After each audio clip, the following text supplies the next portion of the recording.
Bend and Scoop is brought to you by Harder Concepts, the best bars in North Dallas. Eat, drink, party harder. I love Bend and Scoop, man. You want to hear some music? You'd like that, wouldn't you? Well, today you're going to get all the music you want. The request lines are now open. KGFJ Soul Radio. Do it now, man. Request lines are up. It's open, man. Got any Blue Oyster Cult? No, I don't have any Blue Oyster Cult. I ate 34 pairs last time around. Where were you? I was that close to working at 7-Eleven, you know. Pass the word along. Tell the men it's time to shoot the moon. Shoot the moon! Out there on the microphone. On the microphone. Shoot the moon.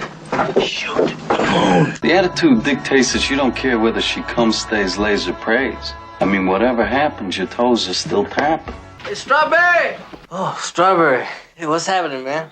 How you doing? This is my friend. Hey, how you doing, man? What you looking at, man? Oh, nothing. I wasn't looking. I wasn't looking at his neck, man. Can you honestly tell me that you forgot the magnetism of Robin Zander or the charisma of Rick Nielsen? That's kid stuff. Kid stuff. Well, how about the tunes? I want you to want me. The Dream Police. Da-da-da-da-da-da-da. Build your muscles picking strawberries. You know, Bend and Scoop. Maybe I could get you a job with United Fruit. I got a buddy with United Fruit. Start with strawberries, you might work your way up to these goddamn bananas. When, boy, are you gonna get your act together? We're creating a society of cell phone crazed, marijuana smoking zombies.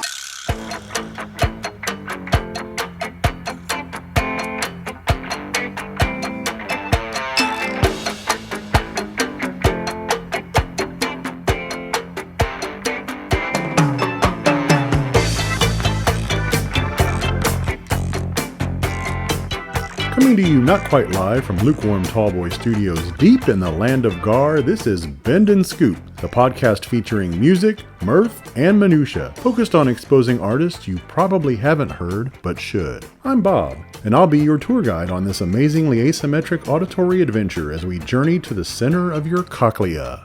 Welcome to episode 64.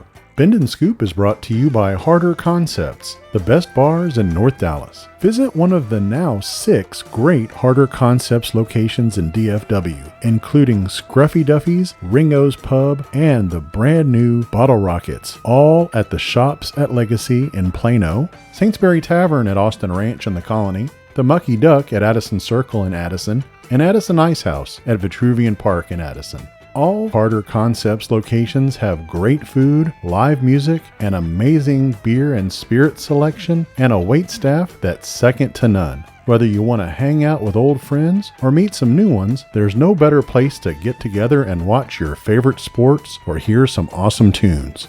Eat, drink, party harder. Joining us at the end of the show to play a round of Is That Your Vinyl Answer in the Groovin' After Party will be our special guest, Rich Price, from the Age Old Question podcast. We spread the gospel of vinyl here at Bend and Scoop, so be sure to tell us all about your favorite neighborhood record store by posting to @BendScoop on Twitter or Instagram using the hashtag SpinMomandPop. Our record store of the week is Grimey's in Nashville. You can follow them on Twitter and Instagram, both at Grimey's, on Facebook at Grimey's Records, and you can check out their website at grimeys.com. We're going to kick things off with 2 by a couple of gangs. The first one is Chubby and the Gang. From their upcoming album, The Mutts Nuts, they're out of London, and this is I Hate the Radio.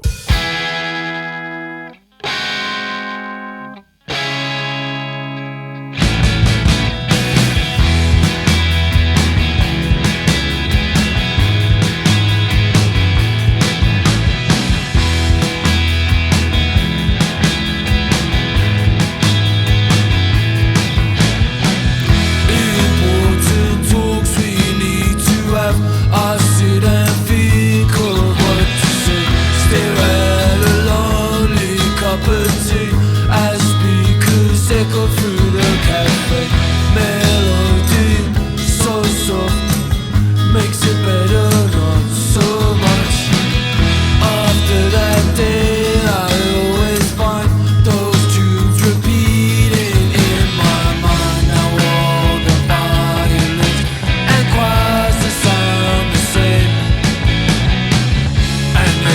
every time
Hey, you wanna check it out?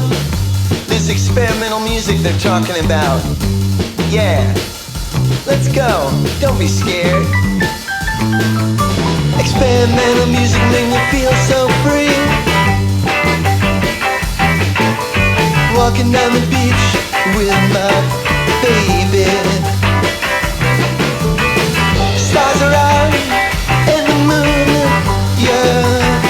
And I love you, experimental music feels so free.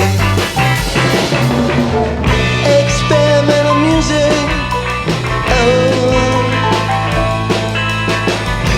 throws out all the rules. Experimental music made it all so good tonight. Yeah, it sounds like this.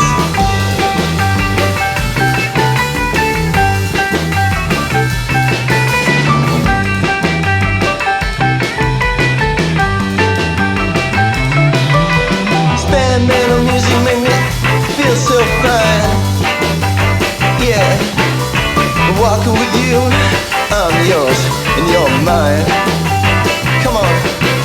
Experimental music throws out all the rules of society. Yeah, they don't care about tune or melody. They care about being free. Experimental music, oh,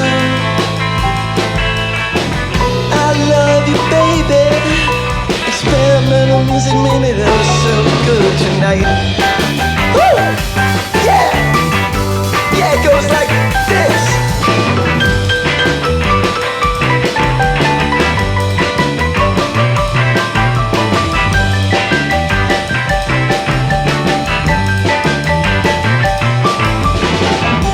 Yeah, experimental music composers don't care about the whims of the marketplace.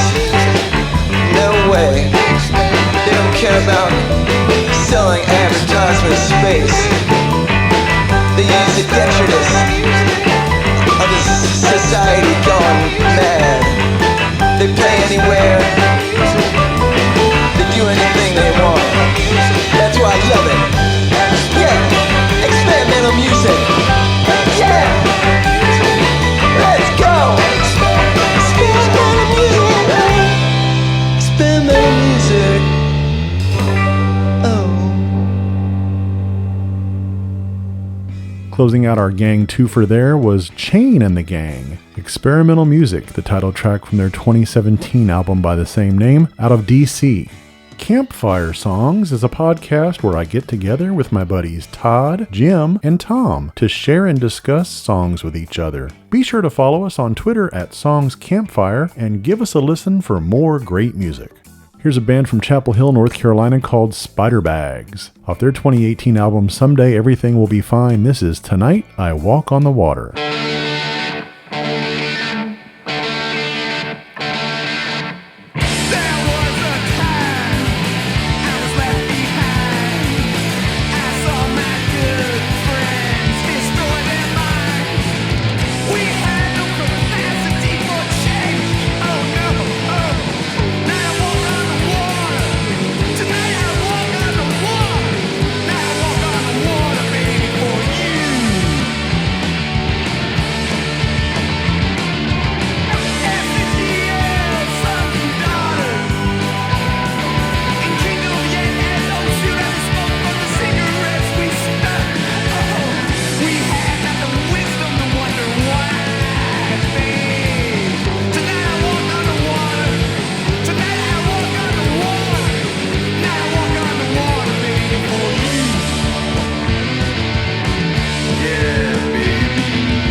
Telegram for the Three Amigos. Three Amigos, Hollywood, California. You are very great. 100,000 pesos to come to Santa Poco, put on show stop. The infamous El Guapo. What does that mean, infamous? Oh, Dusty. Infamous is when you're more than famous. This man El Guapo is not just famous, he's infamous. 100,000 pesos to do a personal appearance with this guy El Guapo, who is probably the biggest actor to ever come out of Mexico. Wow, the infamous? Infamous?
From Japan, that was The Routes. From their 2021 album Shave 5, that was Kalimoko Stomp.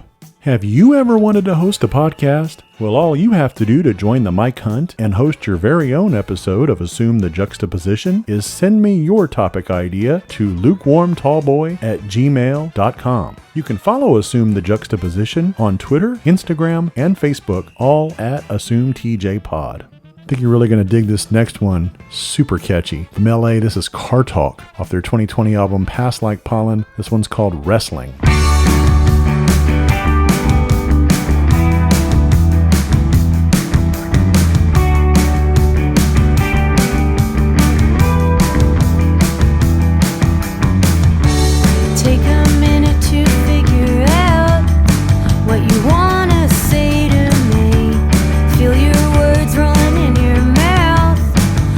Chisel to concrete. I can see you try to wrestle it out.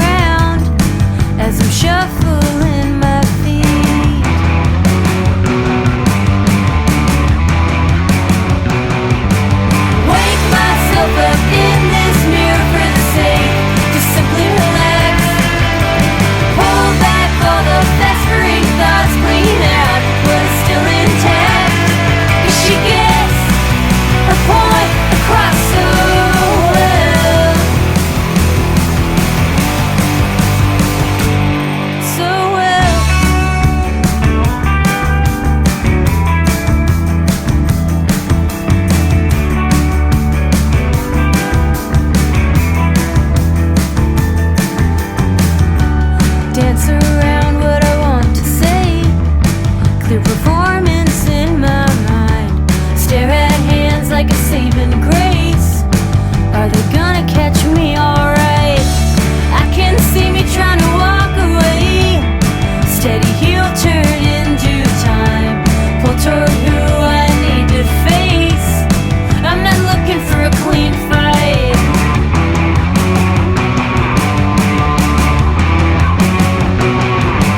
Wake myself up in this mirror for the sake to simply relax. Pull back all the festering thoughts, clean out what is still intact. She gets her point across the way.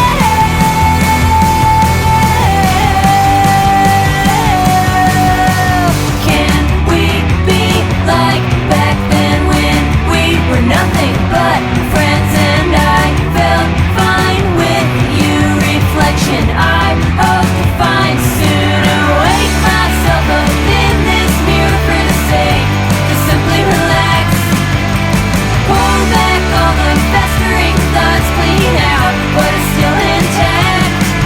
She gets her point across the way.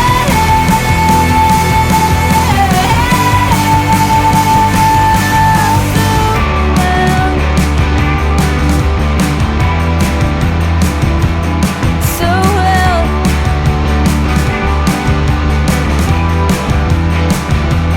So well.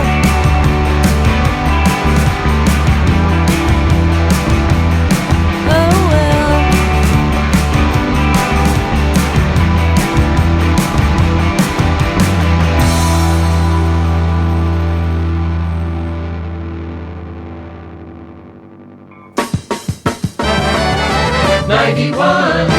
WNCG. I took the invitation, so sick anticipated you. Cash rendezvous. These seconds won't go slowly. One flash and then when nothing's through. Away with you. Crash through the ceiling. And we're reeling. Gotta get out now. Crash, overloading. Satellites exploding. Gotta get in now.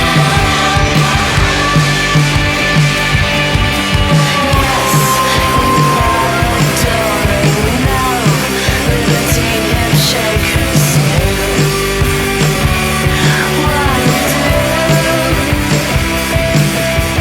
One, may I have another two days perfect for a flight.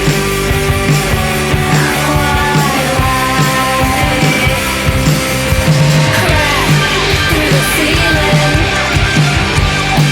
and we're reeling.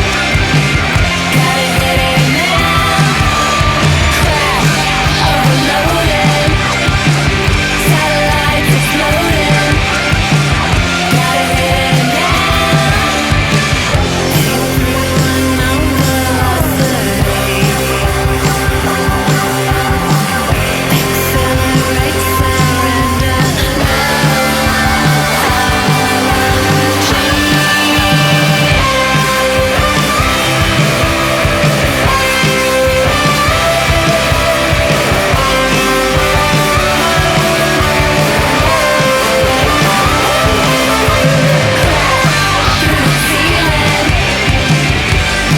and we're reeling.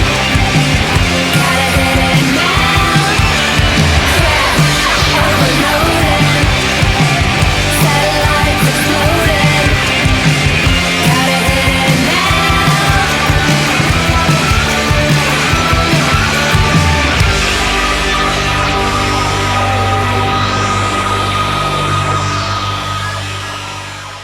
From Austin, that was 16 Deluxe with Hit It, a single they put out back in 2015. How Many is a podcast where I get together with my friends Jesse, Junior, Gary, and Scott to debate a variety of pop culture topics, including movies, sports, TV, music, and more. You can follow How Many on Twitter at How Many Podcast and listen at howmanypodcast.com. Here's a band from Melbourne called Chook Race, and this is from their 2016 album Around the House. It's called Hard to Clean.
Excuse us, we're not Mexicans. We're from out of town. We were wondering if you could tell us where the best hotel in town is? There's no hotel in this town. Great. No hotel. I could kill somebody. Excuse me. You are the... Yes, we are. We have heard of you. No kidding. I have a message for you. The German says to wait here. Yeah. Well, so long as we've got some time to kill, I think I'll have a beer. We don't have no beer, just tequila. What's tequila? Yeah, it's like beer. Is it fattening? Fattenings? Forget it. If it's like beer, we'll have some. 3 tequilas. Sure, amigos. Enjoy yourselves. Try not to get into too much troubles, okay? Thank you.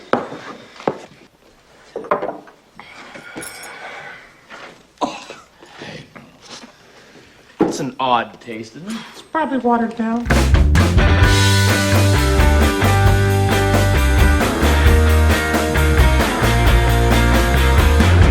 This is who I am, who I am, who I am, who I am. This is who I am, who I am, who I am, who I am. This is who I am, who I am, who I am. Here I am.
That was Mike O'Neill from Halifax, Nova Scotia, from his 2012 album Wild Lines. That was This Is Who I Am.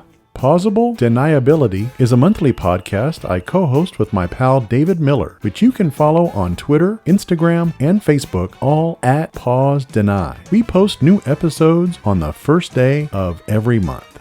And don't forget to stick around for the end of the show, when we'll be joined in the Groovin' After Party by our special guest, Rich Price, from the Age Old Question podcast. From Philadelphia, we've got Brother JT coming up here from his 2018 album Tornado Juice. This one's called Ponin'. Kettle chips in my mouth go crunch, and I'm all hot about a Thursday. I don't wanna take no lunch, I'm on the fence about just Wednesday. Steady popping out dreams on all fours, think a lot of it is Friday. You're no Betty or Veronica, but I heard you play harmonica. I think this could be my day. Do-do-do.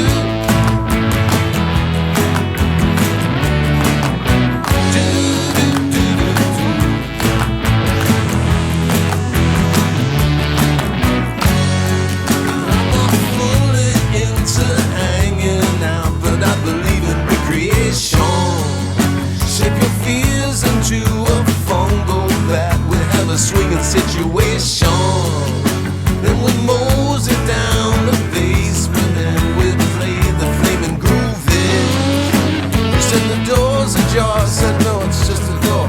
And then you punch me into Tuesday. Cause you survivor and the diamond too that I used to cut my soul on. You and me go to the Tasty Freeze, and then we're going bowling. Rolling on a Saturday night. Ain't no Latter-day Saints left, it just don't matter. Owning on a Saturday night. Ain't no Latter-day Saints left, it just don't matter no more. Just don't matter no more.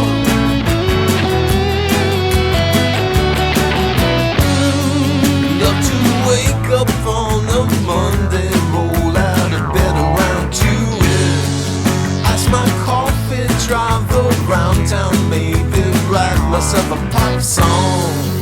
See, I used to care about what folks thought, but I do just what I want now. I got children in this world, I'm gonna be doing what they want now. So let's stuff our whiskey bottles up with time, say goodbye to all our virtues. There's a funnel cake with your name on it, baby, down at the fire and rescue. Rolling on a Saturday night. Ain't no Latter-day Saints left, it just don't matter. Moaning on a Saturday night. Ain't no Latter-day Saints left, it just don't matter no more. Just don't matter no more.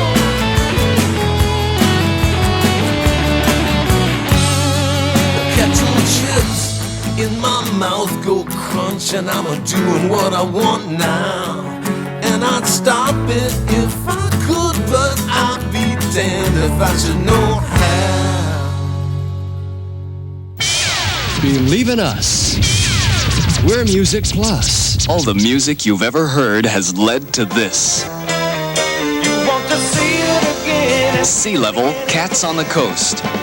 You want to hear it again and again. And the Dixie Dregs, What If? The Dixie Dregs and Sea Level, Evolutionary Music, Capricorn Records and Tapes. Yeah, yeah, alright, come on. Yeah, yeah, alright, come on.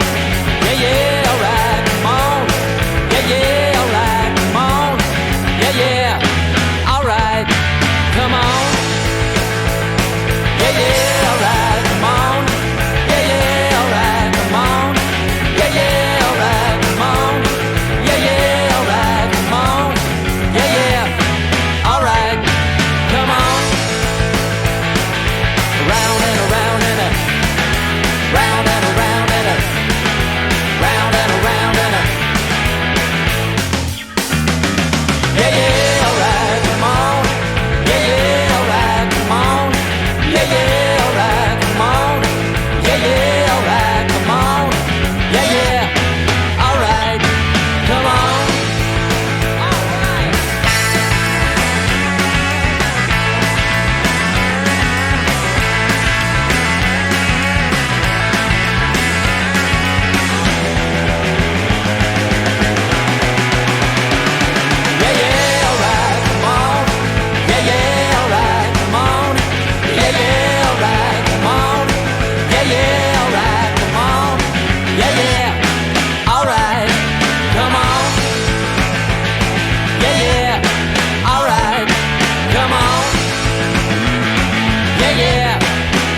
That was the Reducers from New London, Connecticut, from their 2008 album Guitars, Bass, and Drums. That was Yeah Yeah.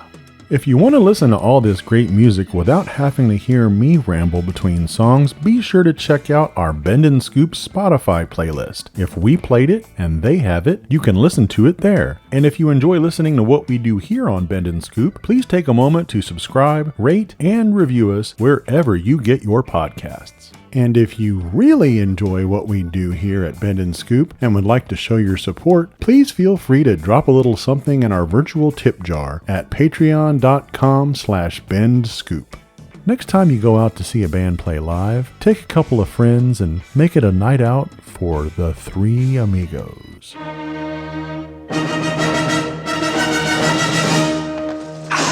That's right! The Three Amigos. They were the biggest stars of their day. The Three Amigos are history. But that was yesterday. Look, boys, I know show business. Something always turns up. Telegram for the Three Amigos.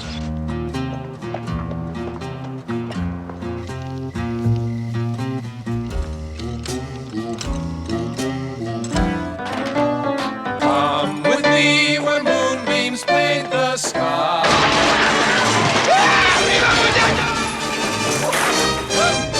Who are you? The Three Amigos! Arriba!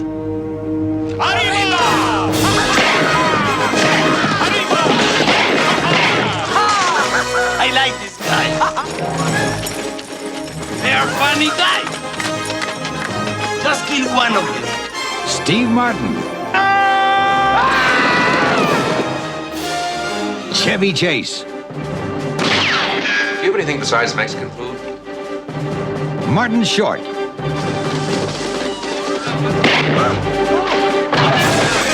The Three Amigos.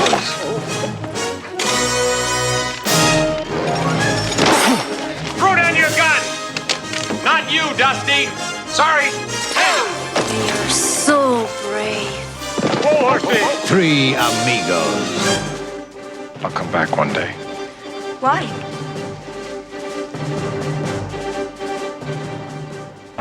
Dusty bottoms, Ned, Nederlander, lucky day. I believe that you'd stand up for us in a silent film you did.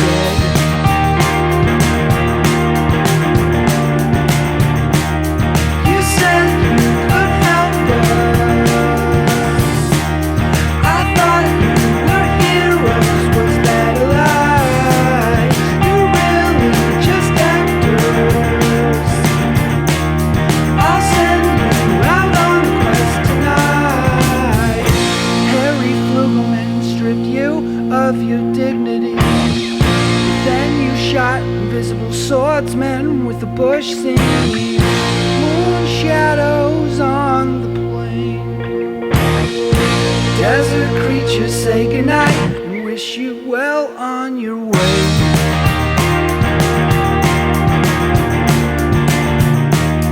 You said you could help us. I thought you were heroes, was that a lie? Our enemies defeated. Save the town, kiss the girl, three friends were all that's needed.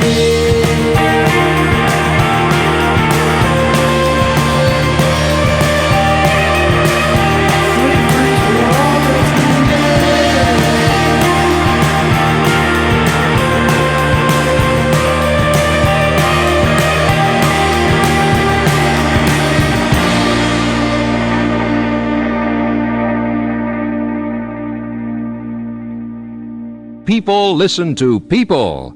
So listen, people.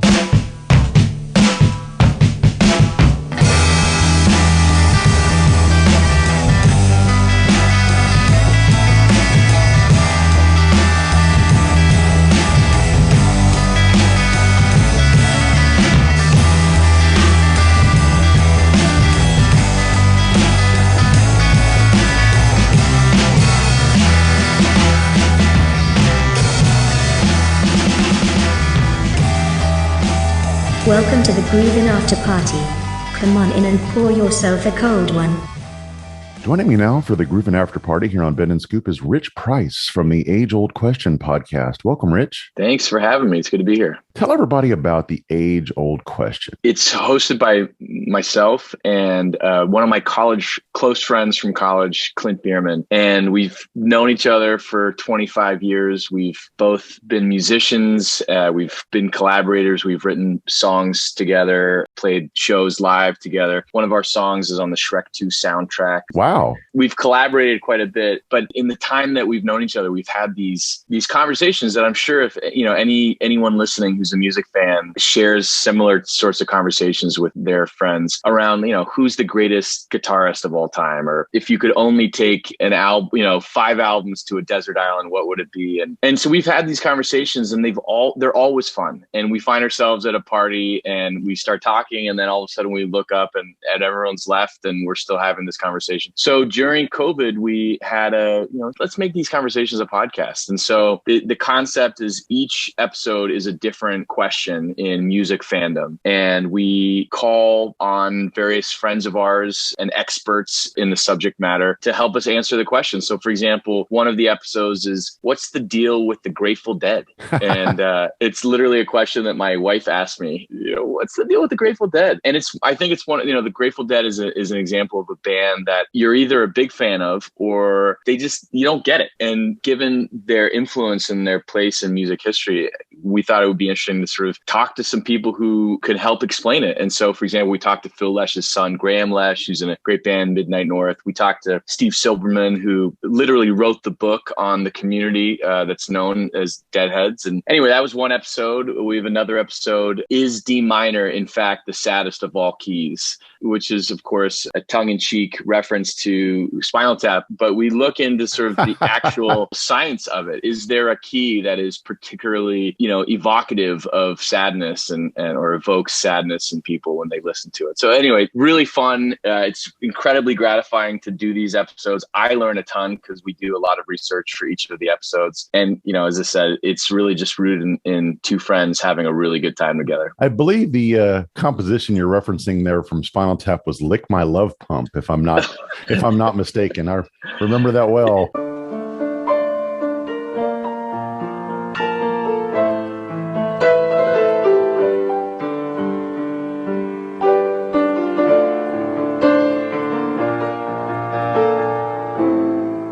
It's pretty.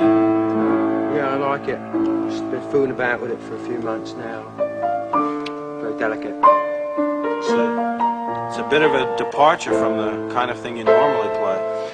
Yeah, well, it's part of a trilogy, really, a musical trilogy that I'm doing in D minor, which I always find is really the saddest of all keys, really. I don't know why, but it makes people weep instantly to play that. It's a horn part. It's very pretty. Just simple lines intertwining, very much like I'm really influenced by Mozart and Bach, and it's sort of in between though. It's like a Mach piece, really. What do you call this? Well, this piece is called Lick My Love Pump.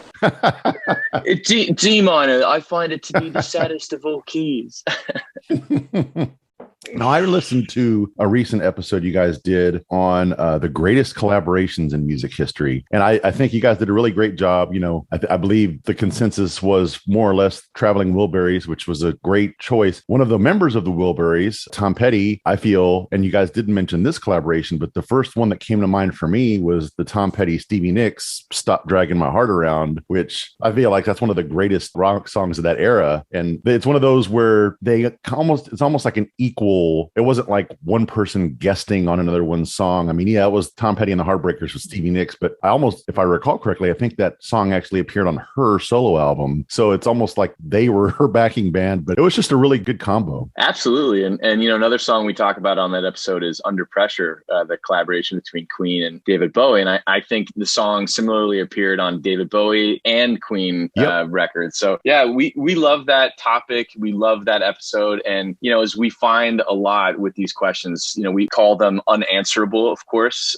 We sort of jokingly say we're gonna solve this once and for all. You know, for example, what's the greatest second album of all time is one of the episodes. And I'm glad you mentioned that. I actually just kind of randomly tweeted that out a few weeks ago because that kind of struck me. The album that I was thinking of when I did that was the second Shins record, because I love that. I love that record. I feel like that's their best record by far. And I started thinking, you know, because most bands, their first album is the big one. That's the one that hits. And, you know, they always say, well, you've got your whole lifetime to write the first record and like 6 months to do the second one. So the second one's rarely better. But yeah, that's the great topic. What I love is when we get comments from people, you know, sort of jokingly outraged, like, I can't believe you didn't mention this album, or as you said about the collaboration album, you know, what about, you know, Stevie Nicks and Tom Petty? And so we love actually how much there is to talk about these things. And you know, sometimes we do part 2s of episodes, and we may even do part 3s of episodes because, you know, these topics are so fun and so expansive. Now, before we get into a few questions regarding your own personal musical past, I do want to find out, you mentioned being a musician and that you guys had a song on the Shrek 2 soundtrack. You're currently in a band, correct? Tell us a little bit about that. Yeah, I'm in a band called The Sweet Remains, and it's a band with 2 other songwriters, and we came together in about 2007, 2008, and each of us had our own journeys as solo artists and had achieved varying degrees of success. And I think we were all at a place, sort of a crossroads in our lives of thinking like, you know,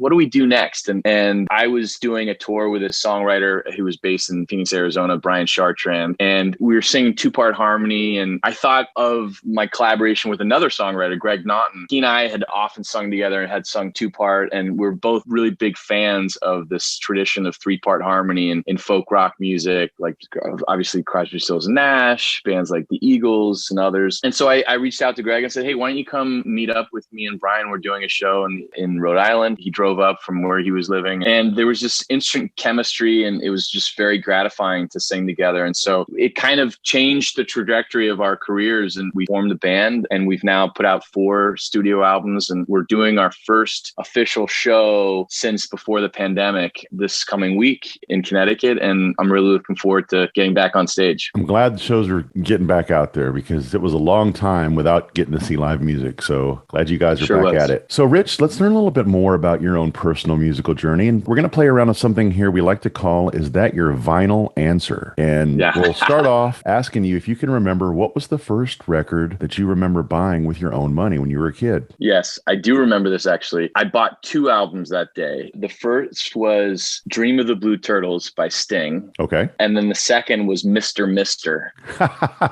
Remember that song, Broken Wings? Yeah. Yeah, I do remember that one. I was, you know, that was probably 85, 86 maybe. And I was living I grew up in London, England. A lot of my music, my early musical preferences came directly from my big brother, who's 5 years older. And so, you know, I had been listening to, he had a cassette of Ghost in the Machine by the Police. And then, you know, Sting went solo, and that first record of his was Dream of Blue Turtles. And that was the first record I ever bought. That was a great one. Do you remember where it was that you bought it, and do you still have either of those records? You know, it's funny. I was just thinking about this, Bob. I have a Case Logic sleeve of CDs that I have in my car. But other than that, I, you know, probably like a lot of people listening, I consume most of my music through Spotify. And so this is another topic that Clint and I are looking forward to tackling on our podcast, this idea of what happened to the album, and this idea of listening to music in the context of an album rather than, you know, listening to a playlist or, you know, listening to an artist maybe, but on random. And it is interesting, you know, we as artists, spend a lot of time thinking about, all right, what are the songs we should put on this record? What's the sequence? What should be the opening track? What should be, you know, the deep cuts? And then we realize actually that most people don't experience the music that way. Yeah. And I think a lot of that obviously had to do with when CDs kind of overtook vinyl, and you could really kind of skip around and then after that with streaming, and now it's become so individually song oriented. But with the resurgence of vinyl, and I know personally for me that I've been rebuilding my vinyl collection in the last couple of years, I really am very particular about if I'm going to get vinyl, it's got to be an album that I like pretty much start to finish, just because of the fact that you're not going to be able to,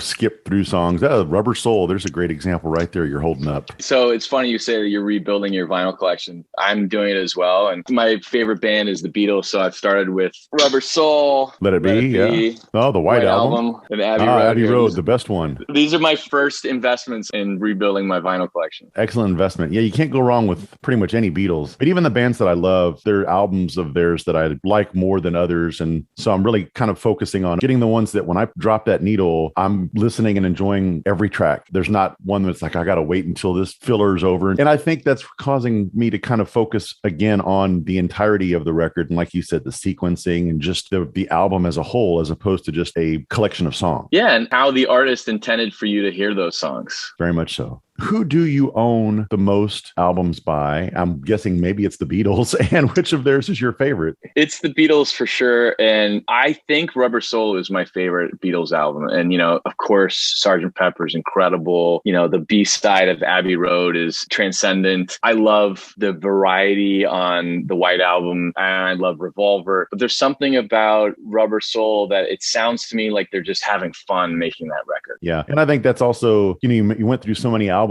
that they've done that at one time or another have been considered among the greatest ever. I know Sgt. Pepper for years and years was considered the greatest album ever. And then Revolver was topping the list for a long time. And that's how you know that there's a band who's really one of the greats that almost anybody you talk to has a different favorite. Any one of them you could almost pick, really. 100%. The Beatles are the deepest that I go in terms of their discography. When you think about contemporary artists, I love David Gray. I love Patty Griffin. I love Ray LaMontagne has made some albums that I just think are timeless and beautiful. I think actually my favorite album of the last decade was John Mayer's Born and Raised. It's an exceptional album, and it's an album that I think a lot of people don't know, in part because right after the album, he developed some polyps on his vocal cords and didn't tour behind that album. And so a lot of his fans, and maybe it's a little bit more organic and it's not quite as poppy as some of his other music, but masterclass of songwriting and production. Is there any specific album that you've purchased more times over the years than any other? My favorite album of the 90s, well, it's a toss-up between two albums, Achtung Baby by U2, and then an album that came out 2 years later, August and Everything After by the Counting Crows. Those are two albums that I found myself buying again and again in different formats. Who among your friends or family or just anybody has the biggest vinyl collection that you can think of? A person that probably had the biggest influence on me as a musician, certainly, friend of mine named Jeff Simons. He's been on this podcast. He's on the podcast quite a bit. He'd like to say we have him on speed dial. He's just a wealth of information. He's also hilarious, but he's an incredible musician. And when I was lucky enough to be signed to Geffen Records in 2002, 2003, the record label said, why don't you put together the band that you want? And they gave me a little bit of money for tour support. And my first call was to Jeff Simons to see if you could join my band. And so we toured together until I was dropped by Geffen, but we had a great time and we toured the country, played in, I think, all 50 states. But he has an incredible collection of music, CDs, vinyl, downloads. If it's out there and if it's worth listening to, he has it. Like you said, he's hilarious. We talked to him a couple months ago, and his solo record that he just put out, River Run, that's an outstanding record. That one was so good. I really enjoyed it. And it's really, talking about his record collection, it's really a great journey through his influences, like not to the point that it's derivative. He's purposefully creating this sequence of songs that strings together that runs the course of his life and goes through the various genres that influenced him, whether it's punk rock or new wave, reggae. It's a really great collection of music. I'm glad you've had a chance to talk to him. He's a great guy. I love talking with him. Rich, what's your favorite mom and pop record store? Well, just to stay with the Jeff Simons theme, one of my favorite memories of music browsing, record browsing, is going to Amoeba Records with him in San Francisco. And you could spend hours and hours. We'd go in, we'd say, all right, I'll see you in a couple hours. And we'd all each go our own way. And then we'd meet back at the register and we're like, what did you get? Oh, that's cool. Yeah, if anyone's ever been to Amoeba, that's a sort of the mecca of independent record stores. Yeah, I've never been to that one. I was was at the one in LA back when it was still a going concern. But yeah, the one in San Francisco, I guess, is the original. Okay, last question, Rich. What would you say is your favorite all-time cover song? Well, it's funny because we have an episode about what's the greatest cover. And it's really a fun and challenging thing to go down this path because there's been so many. And of course, Jeff Buckley's Hallelujah, he took the song that Leonard Cohen had tried a number of different times in a number of different ways. And he created something that transcended even what the original artist had created. But I think, I'll stick with the answer that we gave on our episode of the podcast, Aretha Franklin's Respect. She took a song that, Otis Redding had written. And when you listen to Otis's version, it's a great song. It's worthy of being a classic. But she takes this song and she spins it from a woman's perspective, changes the meaning of the song, and then it has to be sort of the definitive version of that song. And it's hard to beat any vocal by Aretha Franklin. Yeah, that's probably one of the best examples I can think of someone really, you hear the term, well, they took the song and they made it their own. Well, that's the textbook definition of somebody making a song their own, really. 100%. Rich, how can folks follow The Age-Old Question on social media and you, your co-host, your band? Yeah, I appreciate that, Bob. The Sweet Remains, you can find information. We're doing some touring in the Northeast this fall, thesweetremains.com. The podcast is The Age-Old Question, and you can find that wherever you get your podcasts. We are on Instagram and Facebook at The Age-Old Question. And my co-host, Clint Bierman, is an incredible musician and producer himself. He's producing right now the new album from the band Twiddle, and he's got a ton of great albums himself through his band The Grift, and he's got a side project called Treetop Mansion, and they just put a record out, and it's talk about a evocative listening experience. It's really worth checking out. Fantastic. Rich, I appreciate it so much. Thanks for being on. Definitely listen to the podcast, folks. I did. It's great, and we'll have to check out both your band and Clint's band and all of your catalog of past recordings. Absolutely. Well, sure. Bob, thanks for having me on. It's been a pleasure.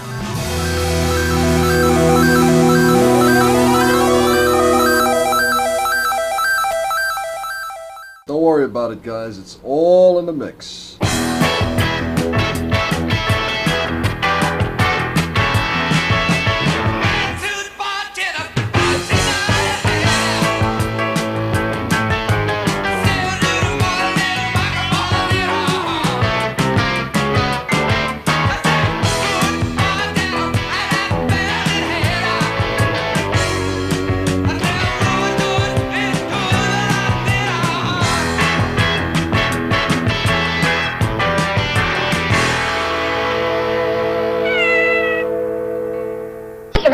Bye-bye, lard-ass. Bend and Scoop is a production of Lukewarm Tallboy Studios. We will return tomorrow morning with the sun. Good evening, and have a good life.